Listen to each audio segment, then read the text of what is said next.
All right, let's talk about leadership, specifically what leaders can do to really gain a competitive edge. Today, we're going to dive into a powerful framework called the Enneagram. And no, we're not just talking about another personality quiz. We're talking about how to turn self-awareness into actual tangible results. Let's get right into it. So let me ask you a question. How do you really measure if a leader is effective? I mean, is it their vision, their charisma, maybe their years of experience? All of those things matter, for sure. But there's one metric that just cuts through all the noise and tells the real story.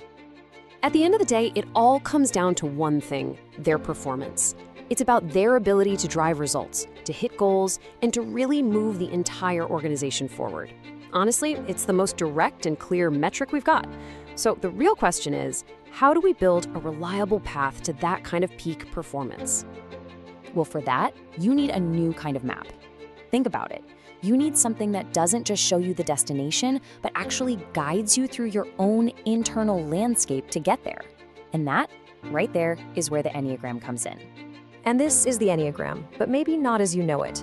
We are not talking about a simple personality test here. We're talking about a strategic performance framework. It's a tool, a system that connects who you are at your core to the actual skills and competencies that get results.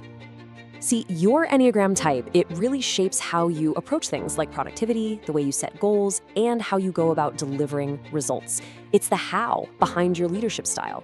And understanding that how is the absolute key to unlocking your full potential. So, what's your how? Okay, let's zero in on that last one, your results delivery style. I mean, this is where the rubber meets the road, right? Figuring out your own natural, innate style of getting things done, that's the first step toward really mastering it. So that's what we're going to dig into next. And look, the goal here isn't to find the one right way to lead. That's not it at all. It's about recognizing your own default setting, your natural go-to way of getting things done. The idea isn't to change who you are, but to understand it, to refine it, and then use it with real intention. That's where the power is. So let's look at 3 core approaches here. As I go through these, ask yourself, which one sounds the most like me? Are you the driver, the one who just pushes forward with direct action and intense focus?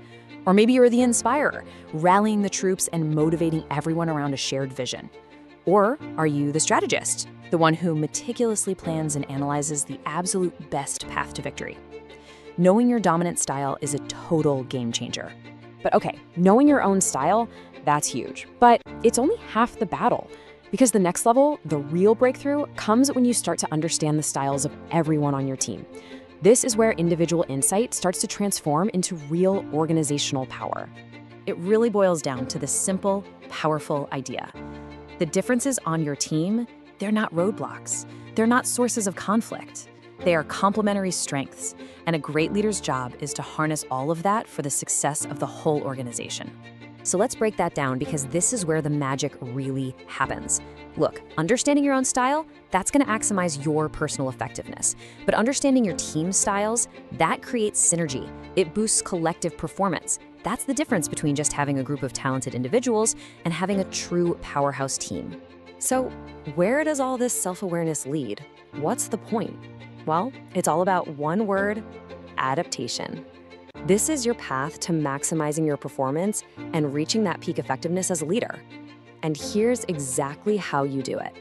It really comes down to a simple but super powerful 2-step process. First, you adapt your strengths. That means learning to apply your natural talents with more skill and precision. And second, you overcome your barriers. You have to identify and actively work through the challenges that come with your type. That's the real key to continuous growth. So I want to leave you with this to think about. You already know your strengths. You live them every day. The bigger question is, what are the barriers that are holding you back? What's the one thing you could start doing today to begin breaking through them? Because that's where the real work and the real rewards truly begin.